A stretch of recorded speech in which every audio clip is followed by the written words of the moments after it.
निर्वाणरूपं विभुं व्यापकं ब्रह्मवेदस्वरूपं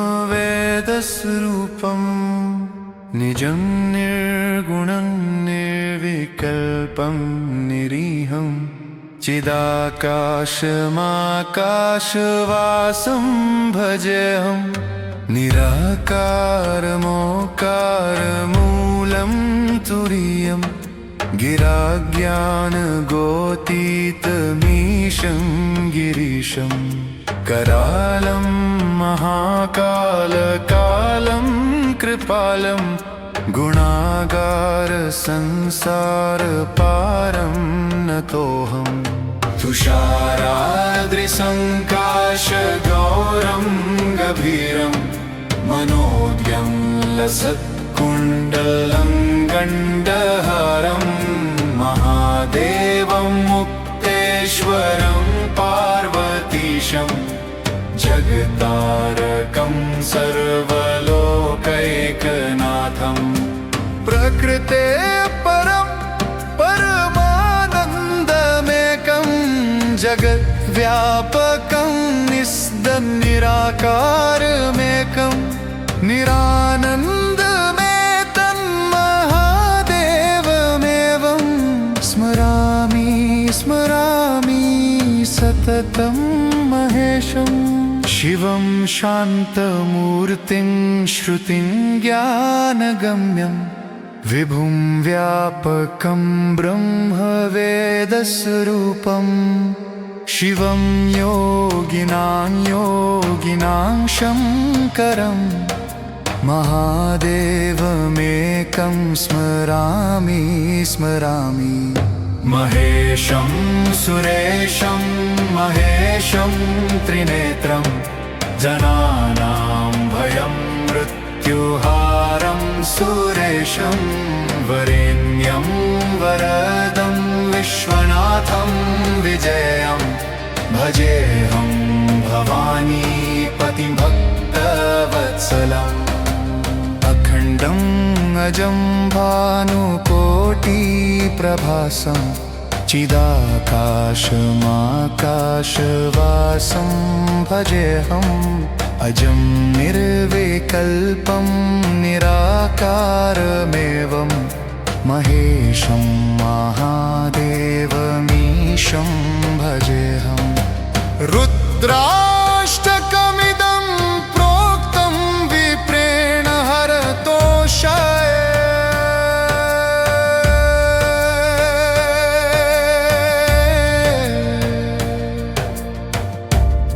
ये पठन्ति नरा भक्त्या तेषां शम्भु प्रसन्नति।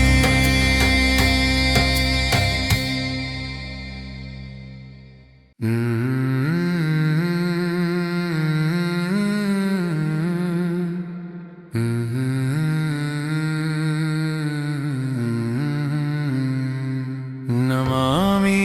शमीशाननिर्वाणरूपं विभुं व्यापकं ब्रह्मवेदस्वरूपं निजं निर्गुणं निर्विकल्पं निरीहं चिदाकाशमाकाशवासं भजेऽहं निराकारमोकारमूलं तुरीयं गिराज्ञानगोतीतमीशं गिरीशं करालं महाकालकालं कृपालं गुणागारसंसारपारं नतोऽहं तुषाराद्रिसङ्काशगौरं गभीरं मनोज्ञं लसत्कुण्डलं गण्डहारं महादेवं मुक्तेश्वरं पार्वतीशं जगतारकं सर्वलोकैकनाथं प्रकृते परं परमानन्दमेकं जगद्व्यापकं निराकारमेकं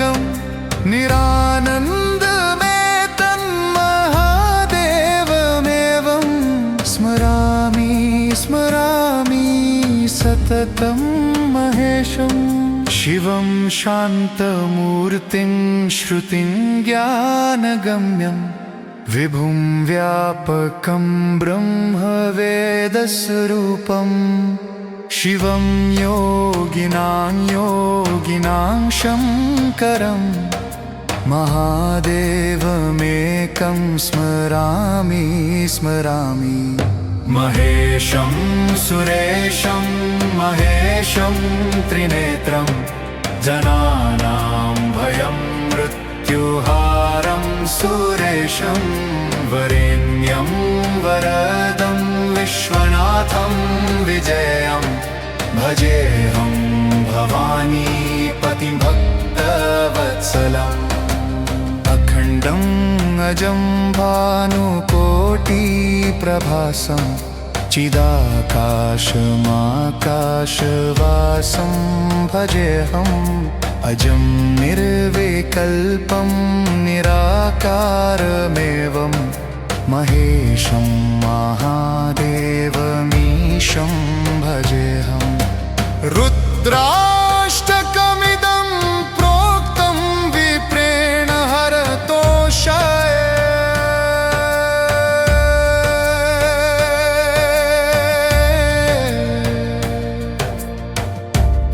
ये पठन्ति नरा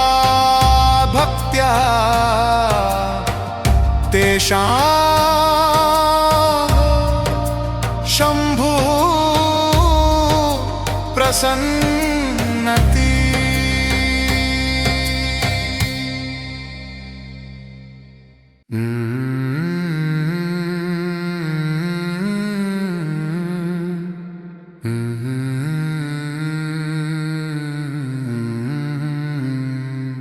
नमामि शमीशाननिर्वाणरूपं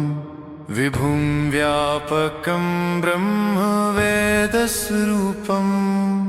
निजं निर्गुणं निर्विकल्पं निरीहं चिदाकाशमाकाशवासं भजेऽहं निराकारमोकारमूलं तुरीयं गिराज्ञानगोतीतमीशं गिरीशं करालं महाकालकालं कृपालं गुणागारसंसारपारं नतोऽहं तुषाराद्रिसङ्काशगौरं गभीरं मनोज्ञं लसत्कुण्डलं गण्डहारं महादेवं मुक्तेश्वरं पार्वतीशं जगतारकं सर्वलोकैकनाथं प्रकृते परं परमानन्दमेकं जगद्व्यापकं निराकारमेकं निरानन्दमेतन्महादेवमेवं स्मरामि स्मरामि सततं महेशं शिवं शान्तमूर्तिं श्रुतिं ज्ञानगम्यं विभुं व्यापकं ब्रह्मवेदस्वरूपं शिवं योगिनां योगिनां शङ्करं महादेवमेकं स्मरामि स्मरामि महेशं सुरेशं महेशं त्रिनेत्रं जनानां भयं मृत्युहारं सुरेशं वरेण्यं वरदं विश्वनाथं विजयं भजेऽहं भवानीपतिं भक्तवत्सलम् अखण्डं अजं भानुकोटिप्रभासं चिदाकाशमाकाशवासं भजेऽहम् अजं निर्विकल्पं निराकारमेवं महेशं महादेवमीशं भजेऽहम् रुद्राष्टकमिदं प्रोक्तं विप्रेण हर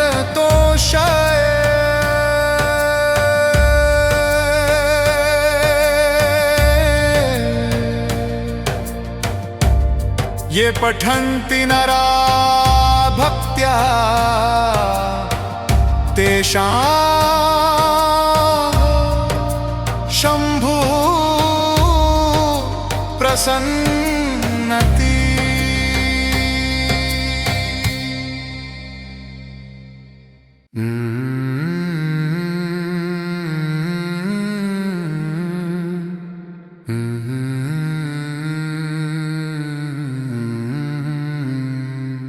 नमामि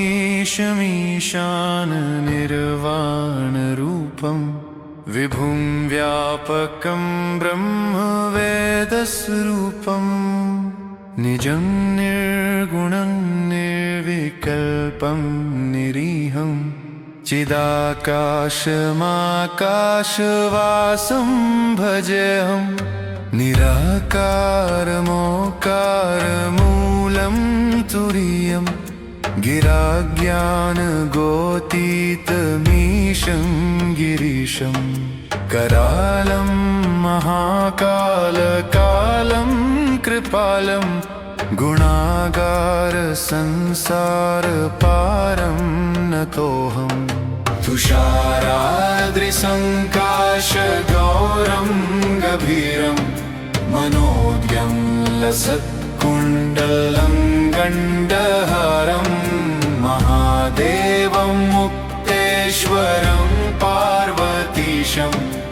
जगतारकं सर्वलोकैकनाथं प्रकृते परं परमानन्दमेकं जगद्व्यापकं निराकारमेकं निरानन्दमेतन्महादेवमेवं स्मरामि स्मरामि सततं महेशं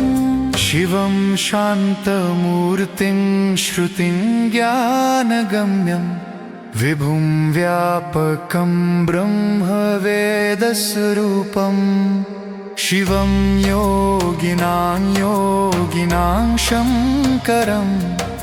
महादेवमेकं स्मरामि स्मरामि महेशं सुरेशं महेशं त्रिनेत्रं जनानां भयं मृत्युहारं सुरेशं वरेण्यं वरदं विश्वनाथं विजयं भजेऽहं भवानीपतिं भक्तवत्सलम् अखण्डं अजं भानुकोटिप्रभासं चिदाकाशमाकाशवासं भजेऽहम् अजं निर्विकल्पं निराकारमेवं महेशं महादेवमीशं भजेऽहम् रुद्राष्टकमिदं प्रोक्तं विप्रेण हरतोषाय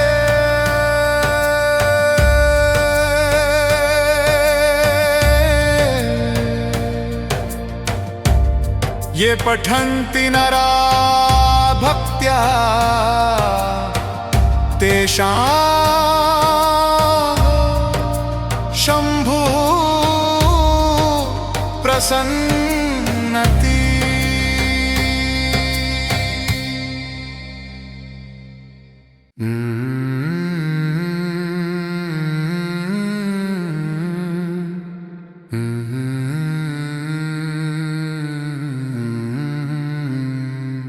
नमामि शमीशान निर्वाणरूपं विभुं व्यापकं ब्रह्मवेदस्वरूपं निजं निर्गुणं निर्विकल्पं निरीहं चिदाकाशमाकाशवासं भजेऽहं निराकारमोकारमूलं तुरीयम् गिराज्ञानगोतीतमीशं गिरीशं करालं महाकालकालं कृपालं गुणागारसंसारपारं नतोऽहं तुषाराद्रिसङ्काशगौरं गभीरं मनोज्ञं लसत्कुण्डलं गण्डहारं महादेवं मुक्तेश्वरं पार्वतीशं जगतारकं सर्वलोकैकनाथं प्रकृते परं परमानन्दमेकं जगद्व्यापकं निराकारमेकं निरानन्दमेतन्महादेवमेवं स्मरामि स्मरामि सततं महेशं शिवं शान्तमूर्तिं श्रुतिं ज्ञानगम्यं विभुं व्यापकं ब्रह्मवेदस्वरूपं शिवं योगिनां शङ्करं महादेवमेकं स्मरामि स्मरामि महेशं सुरेशं महेशं त्रिनेत्रं जनानां भयं मृत्युहारं सुरेशं वरेण्यं वरदं विश्वनाथं विजयं भजेऽहं भवानीपतिं भक्तवत्सलम् अखण्डं अजं भानुकोटिप्रभासं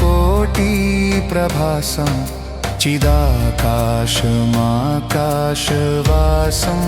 भजेऽहम् अजं निर्विकल्पं निराकारमेवं महेशं महादेवमीशं भजेऽहम् रुद्राष्टकमिदं प्रोक्तं विप्रेण हरतोषाय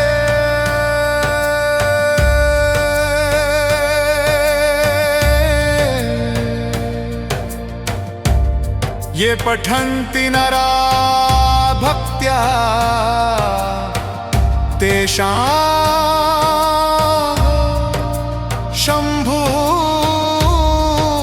प्रसन्नति।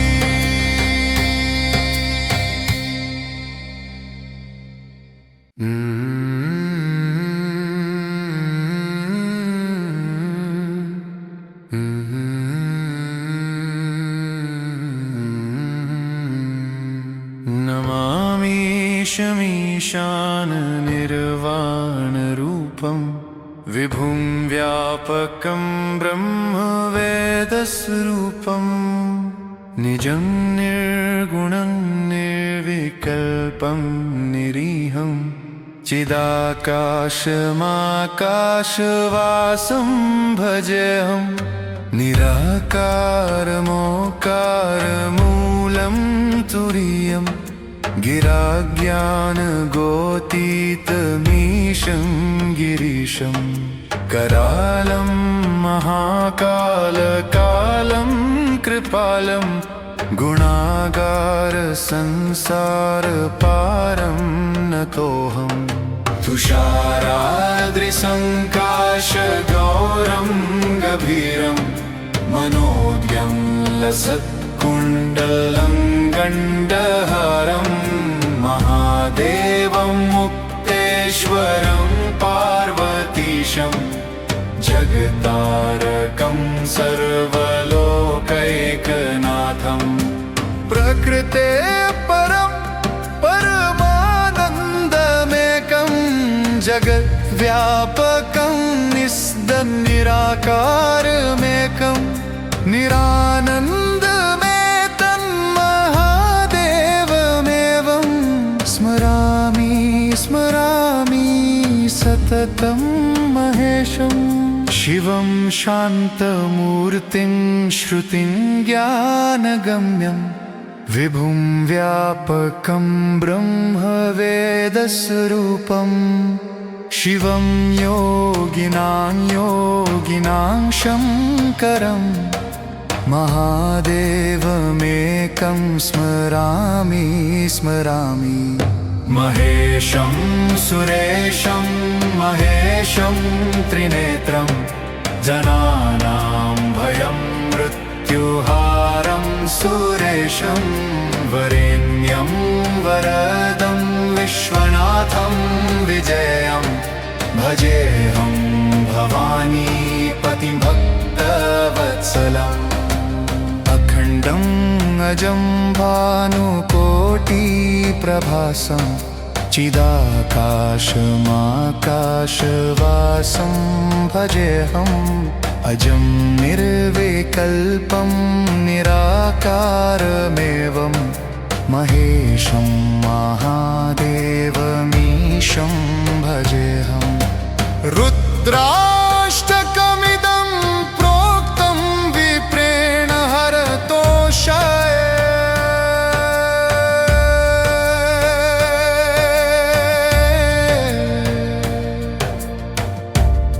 ये पठन्ति नरा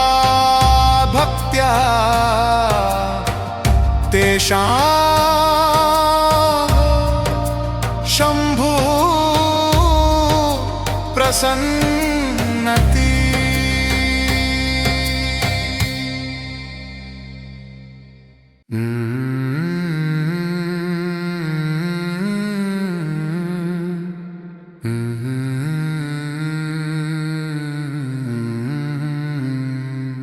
नमामि शमीशाननिर्वाणरूपं विभुं व्यापकं ब्रह्मवेदस्वरूपं निजं निर्गुणं निर्विकल्पं निरीहं चिदाकाशमाकाशवासं भजेऽहं निराकारमोकारमूलं तुरीयं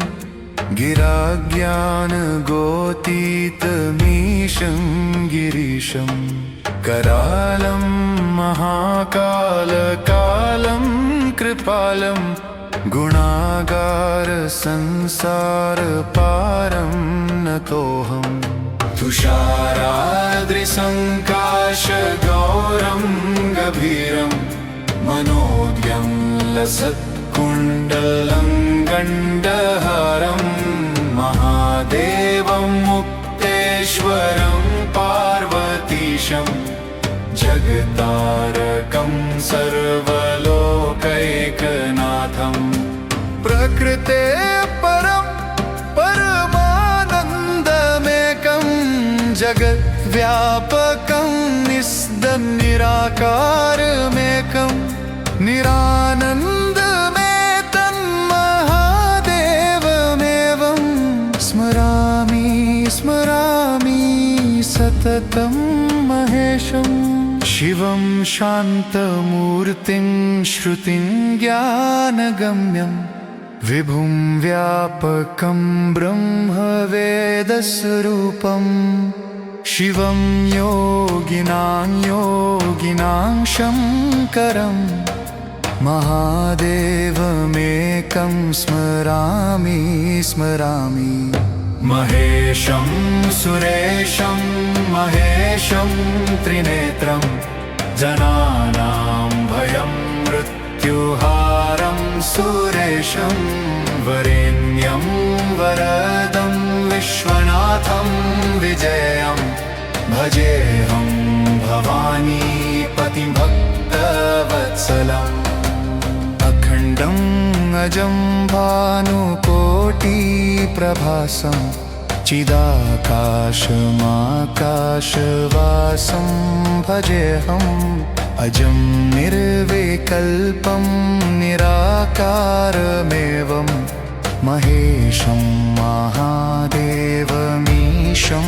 भजेऽहम् रुद्राष्टकमिदं प्रोक्तं विप्रेण हरतोषाय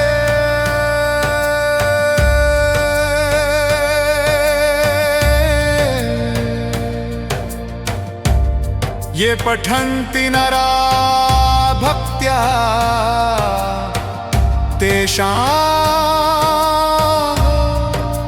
शम्भु प्रसन्नति।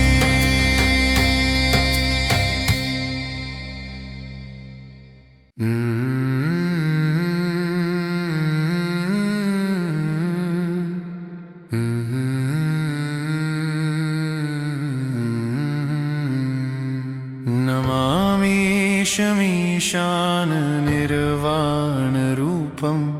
विभुं व्यापकं ब्रह्मवेदस्वरूपं निजं निर्गुणं निर्विकल्पं निरीहं चिदाकाशमाकाशवासं भजेऽहं निराकारमोकारमूलं तुरीयं गिराज्ञानगोतीतमीशं गिरीशं करालं महाकालकालं कृपालं गुणागारसंसारपारं नतोऽहं तुषाराद्रिसङ्काशगौरं गभीरं मनोज्ञं लसत्कुण्डलं गण्डहारं महादेवं मुक्तेश्वरं पार्वतीशं जगतारकं सर्वलोकैकनाथं प्रकृते परं परमानन्दमेकं जगद्व्यापकं निराकारमेकं निरानन्दमेतन्महादेवमेवं स्मरामि स्मरामि सततं महेशं शिवं शान्तमूर्तिं श्रुतिं ज्ञानगम्यं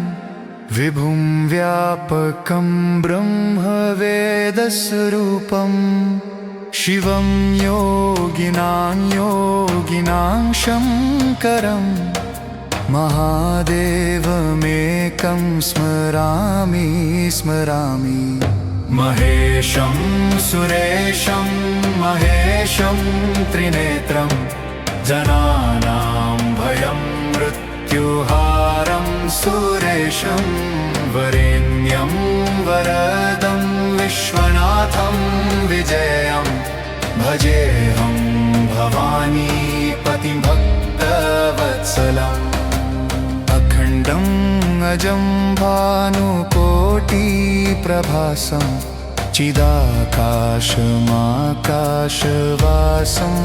भजेऽहम् अजं निर्विकल्पं निराकारमेवं महेशं महादेवमीशं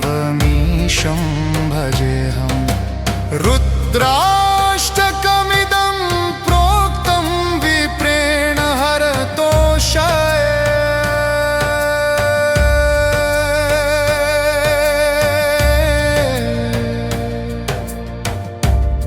ये पठन्ति नरा भक्त्या तेषां शम्भुः प्रसन्नति।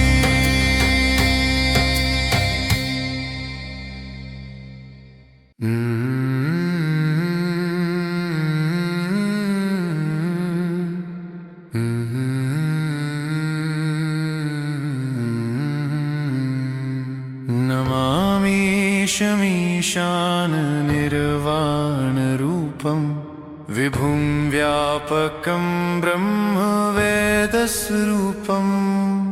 निजं निर्गुणं निर्विकल्पं निरीहं चिदाकाशमाकाशवासं भजेऽहं निराकारमोकारमूलं तुरीयं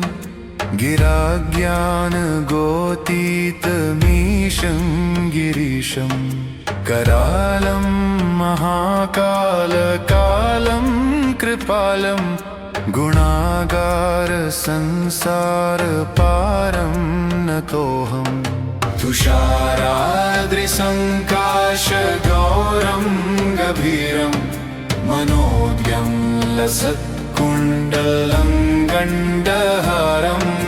महादेवं मुक्तेश्वरं पार्वतीशं जगतारकं सर्वलोकैकनाथं प्रकृते परं परमानन्दमेकं जगद्व्यापकं निराकारमेकं निराकारमेकं निरानन्दमेतन्महादेवमेवं स्मरामि स्मरामि सततं महेशं शिवं शान्तमूर्तिं श्रुतिं ज्ञानगम्यं विभुं व्यापकं ब्रह्मवेदस्वरूपम् शिवं योगिनां शङ्करं महादेवमेकं स्मरामि स्मरामि महेशं सुरेशं महेशं त्रिनेत्रं जनानां भयं मृत्युहारं सुरेशं वरेण्यं वरदं विश्वनाथं विजयं भजेऽहं भवानीपतिं भक्तवत्सलम् अखण्डं अजं भानुकोटिप्रभासं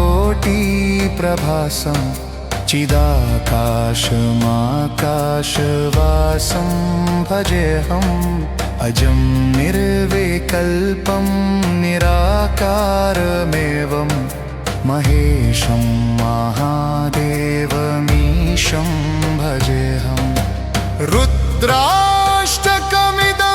प्रोक्तं विप्रेण हरतोषाय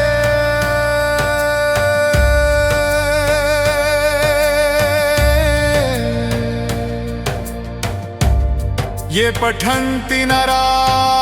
भक्त्या तेषां शम्भु प्रसन्नति।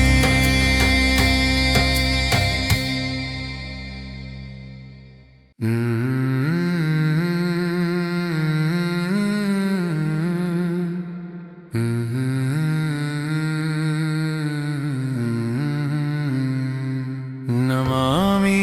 शमीशाननिर्वाणरूपं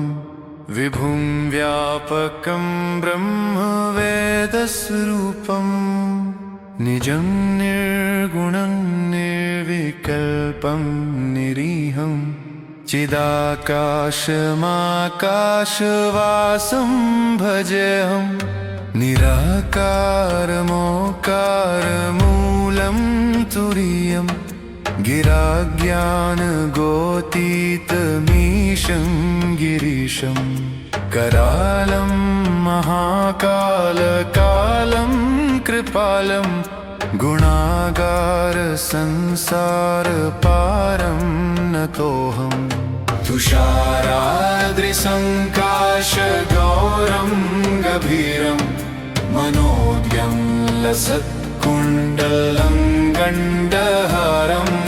महादेवं मुक्तेश्वरं पार्वतीशं जगतारकं सर्वलोकैकनाथं प्रकृते परं परमानन्दमेकं जगद्व्यापकं निराकारमेकं निरानन्दमेतन्महादेवमेवं स्मरामि स्मरामि सततं महेशं शिवं शान्तमूर्तिं श्रुतिं ज्ञानगम्यं विभुं व्यापकं ब्रह्मवेदस्वरूपम् शिवं योगिनां शङ्करं महादेवमेकं स्मरामि स्मरामि महेशं सुरेशं महेशं त्रिनेत्रं जनानां भयं मृत्युहारं सुरेशं वरेण्यं वरदं विश्वनाथं विजयं भजेऽहं भवानीपतिं भक्तवत्सलम् अखण्डं अजं भानुकोटिप्रभासं चिदाकाशमाकाशवासं भजेऽहम् अजं निर्विकल्पं निराकारमेवं महेशं महादेवमीशं भजेऽहम् रुद्राष्टकमिदं प्रोक्तं विप्रेण हरतोषाय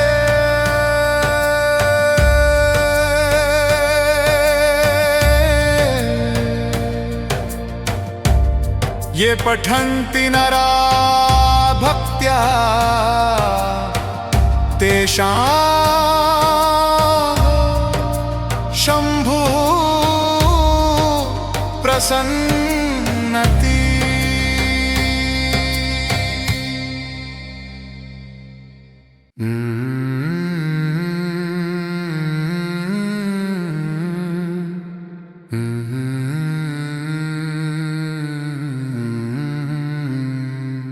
नमामि शमीशाननिर्वाणरूपं विभुं व्यापकं ब्रह्मवेदस्वरूपं निजं निर्गुणं निर्विकल्पं निरीहं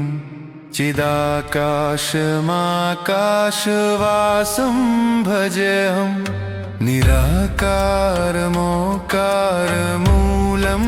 तुरीयम् गिराज्ञानगोतीतमीशं गिरीशं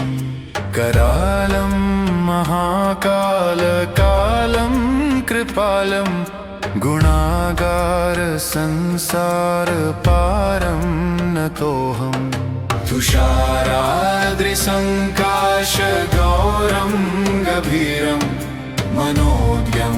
लसत्कुण्डलं गण्डहारं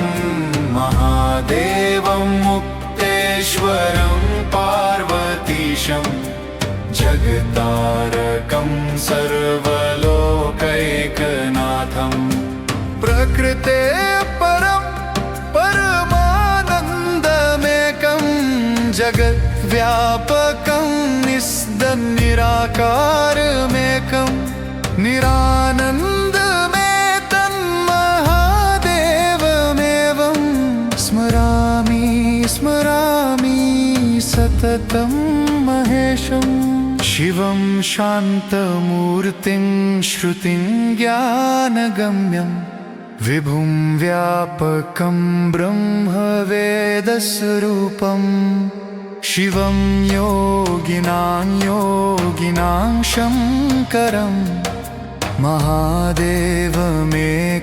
स्मरामि स्मरामि महेशं सुरेशं महेशं त्रिनेत्रं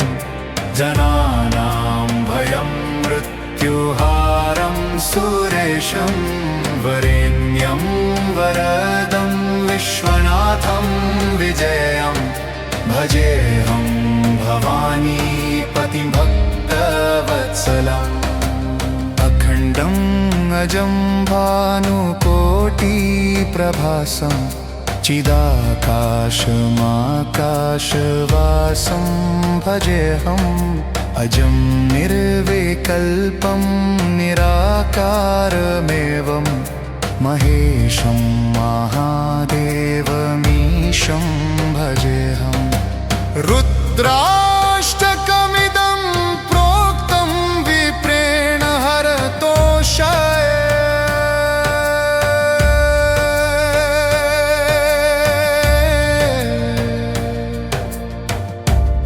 ये पठन्ति नरा भक्त्या तेषां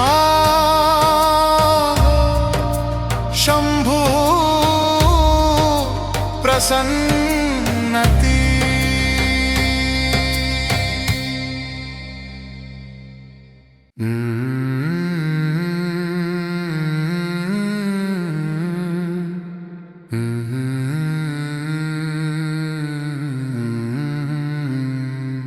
नमामि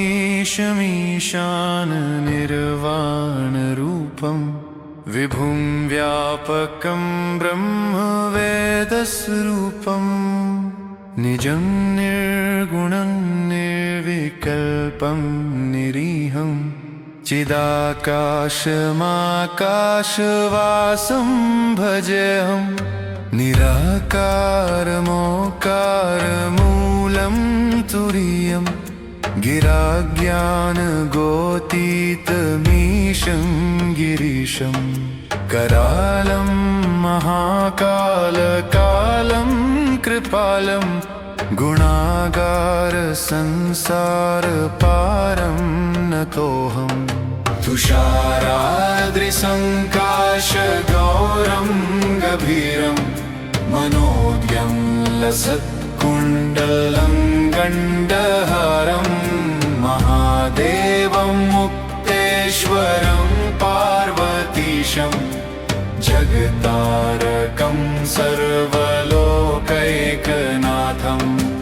प्रकृते परं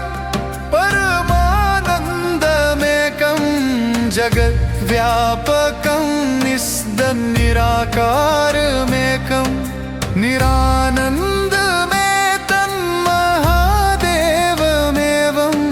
स्मरामि स्मरामि सततं महेशं शिवं शान्तमूर्तिं श्रुतिं ज्ञानगम्यं विभुं व्यापकं ब्रह्मवेदस्वरूपं शिवं योगिनां शङ्करं महादेवमेकं स्मरामि स्मरामि महेशं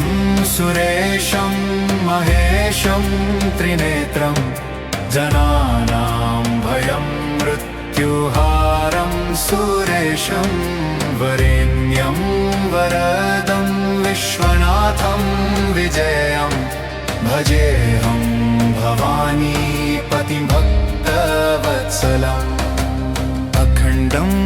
अजं भानुकोटिप्रभासं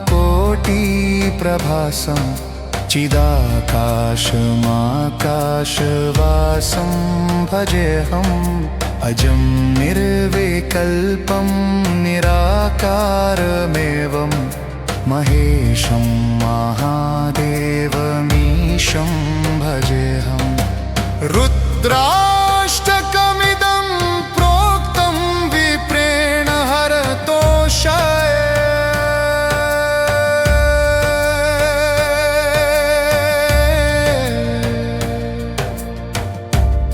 ये पठन्ति नरा भक्त्या तेषां शम्भुः प्रसन्नति।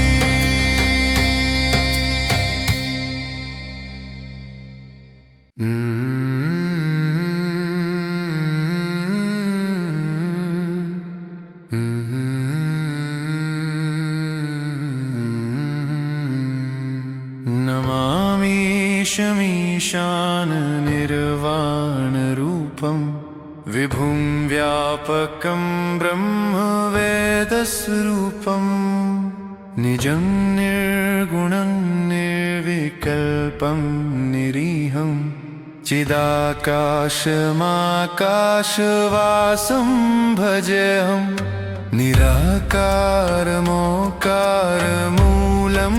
तुरीयं गिराज्ञानगोतीतमीशं गिरीशं करालं महाकालकालं कृपालं गुणागारसंसारपारं नतोऽहम्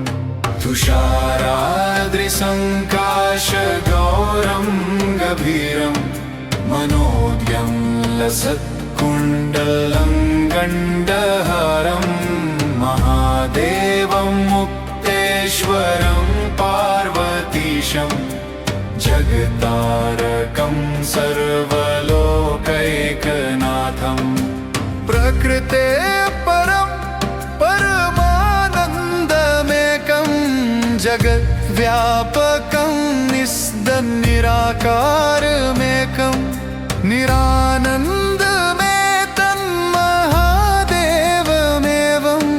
स्मरामि स्मरामि सततं महेशं शिवं शान्तमूर्तिं श्रुतिं ज्ञानगम्यं विभुं व्यापकं ब्रह्मवेदस्वरूपं शिवं योगिनां योगिनां शङ्करं महादेवमेकं स्मरामि स्मरामि। महेशं सुरेशं महेशं त्रिनेत्रं जनानां भयं मृत्युहारं सुरेशं वरेण्यं वरदं विश्वनाथं विजयं भजेऽहं भवानीपतिं भक्तवत्सलम्। अखण्डं अजं भानुकोटिप्रभासं चिदाकाशमाकाशवासं भजेऽहम् अजं निर्विकल्पं निराकारमेवं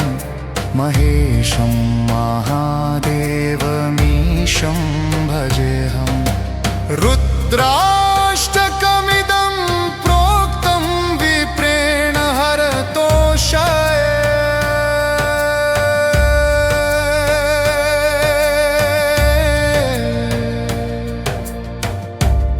ये पठन्ति नरा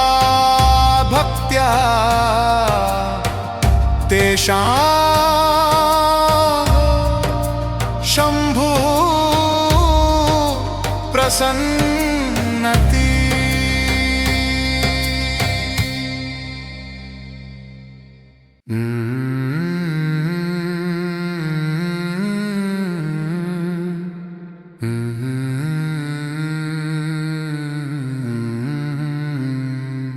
नमामि शमीशाननिर्वाणरूपं विभुं व्यापकं ब्रह्मवेदस्वरूपं निजं निर्गुणं निर्विकल्पं निरीहं चिदाकाशमाकाशवासं भजेऽहं निराकारमोकारमूलं तुरीयं गिराज्ञानगोतीतमीशं गिरीशं करालं महाकालकालं कृपालं गुणागारसंसारपारं नतोऽहम्। तुषाराद्रिसङ्काशगौरं गभीरं मनोज्ञं लसत्कुण्डलं गण्डहारं महादेवं मुक्तेश्वरं पार्वतीशं जगतारकं सर्वलोकैकनाथं। प्रकृते परं परमानन्दमेकं जगद्व्यापकं निराकारमेकं निरानन्दमेतन्महादेवमेवं स्मरामि स्मरामि सततं महेशं शिवं शान्तमूर्तिं श्रुतिं ज्ञानगम्यं विभुं व्यापकं ब्रह्मवेदस्वरूपं शिवं योगिनां योगिनां शङ्करं महादेवमेकं स्मरामि स्मरामि। महेशं सुरेशं महेशं त्रिनेत्रं जनानां भयं मृत्युहारं सुरेशं वरेण्यं वरदं विश्वनाथं विजयं भजेऽहं भवानीपतिं भक्तवत्सलम्। अखण्डं अजं भानुकोटिप्रभासं चिदाकाशमाकाशवासं भजेऽहम् अजं निर्विकल्पं निराकारमेवं महेशं महादेवमीशं भजेऽहम्। रुद्राष्टकमिदं प्रोक्तं विप्रेण हरतोषाय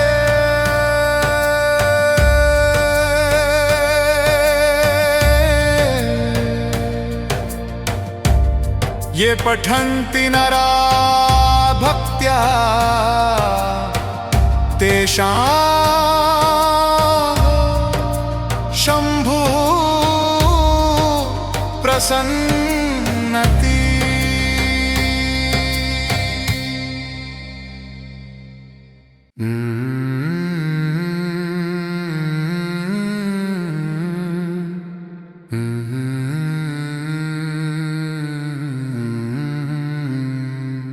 नमामि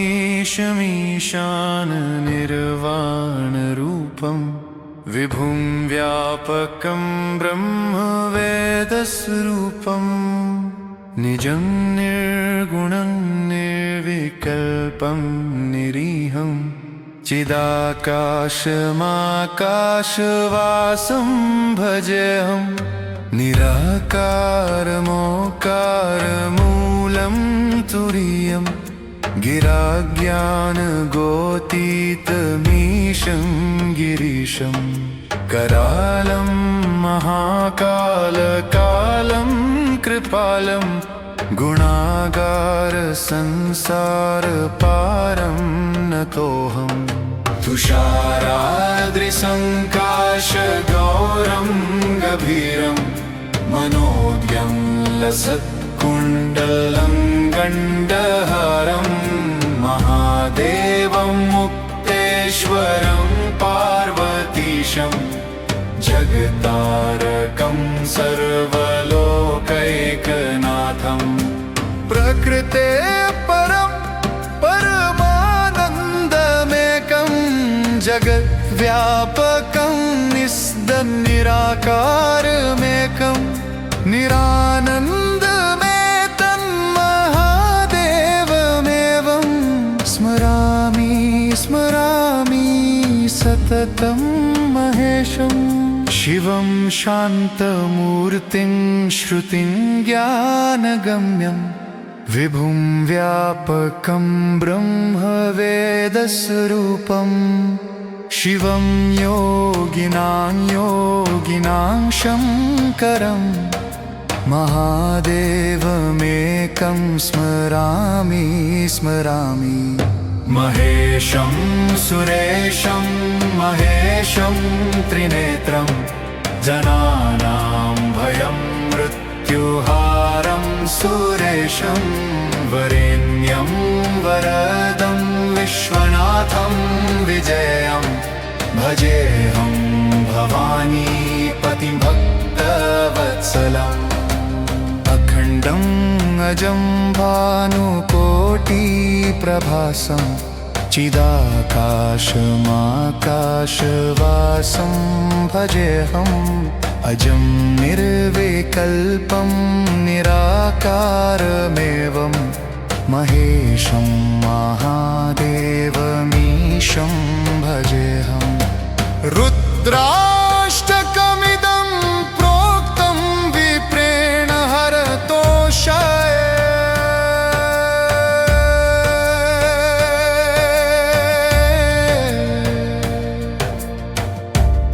ये पठन्ति नरा भक्त्या तेषां शम्भु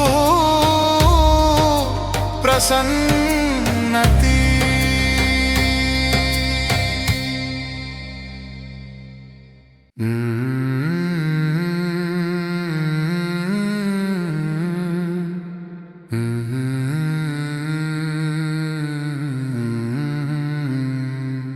नमामि शमीशान निर्वाणरूपं विभुं व्यापकं ब्रह्मवेदस्वरूपं निजं निर्गुणं निर्विकल्पं निरीहं चिदाकाशमाकाशवासं भजेऽहं निराकारमोकारमूलं तुरीयं गिराज्ञानगोतीतमीशं गिरीशं करालं महाकालकालं कृपालं गुणागारसंसारपारं नतोऽहं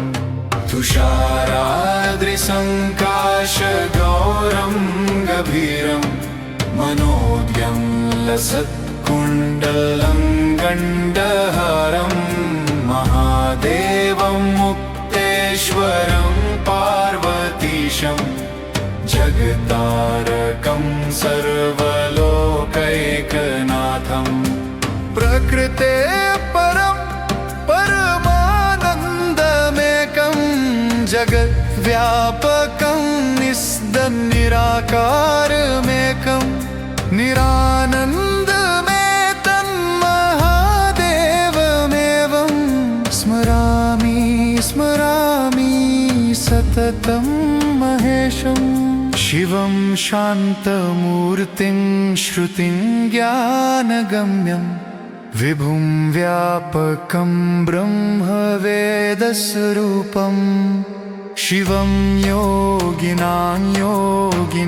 शङ्करं महादेवमेकं स्मरामि स्मरामि महेशं सुरेशं महेशं त्रिनेत्रं जनानां भयं मृत्युहारं सुरेशं वरेण्यं वरदं विश्वनाथं विजयं भजेऽहं भवानीपतिं भक्तवत्सलम् अखण्डं अजं भानुकोटिप्रभासं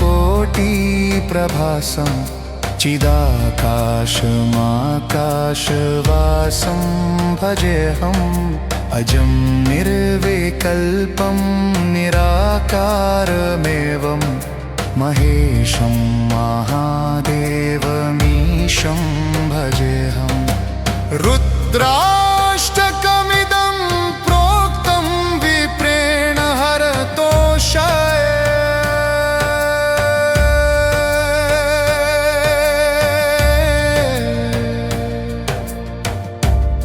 ये पठन्ति नरा भक्त्या तेषां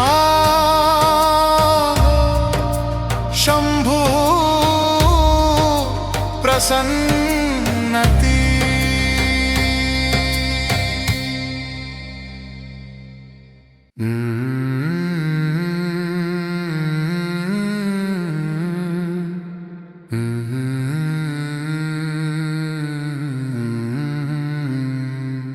नमामि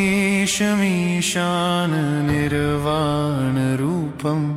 विभुं व्यापकं ब्रह्मवेदस्वरूपं निजं निर्गुणं निर्विकल्पं निरीहं चिदाकाशमाकाशवासं भजेऽहं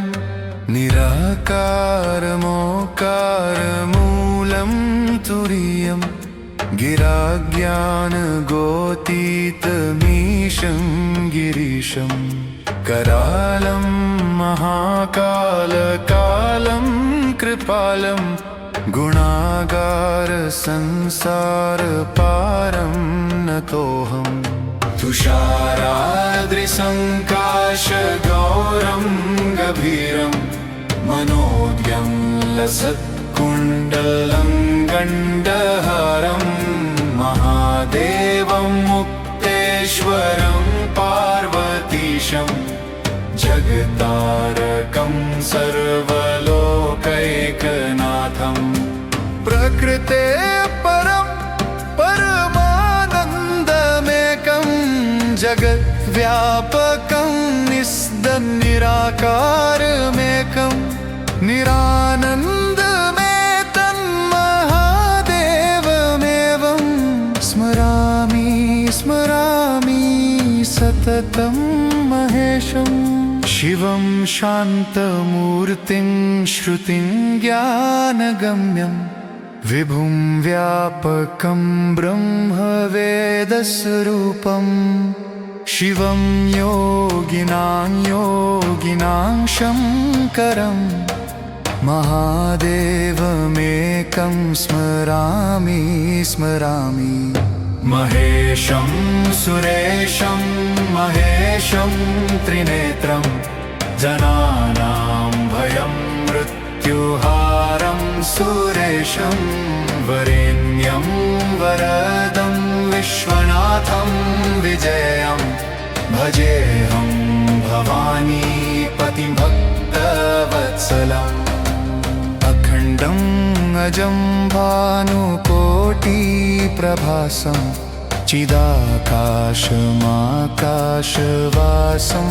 भजेऽहम् अजं निर्विकल्पं निराकारमेवं महेशं महादेवमीशं भजेऽहम् रुद्राष्टकमिदं प्रोक्तं विप्रेण हरतोषाय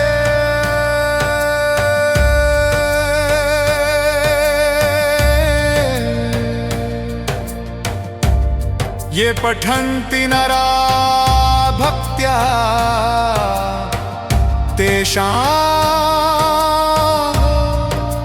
शम्भुः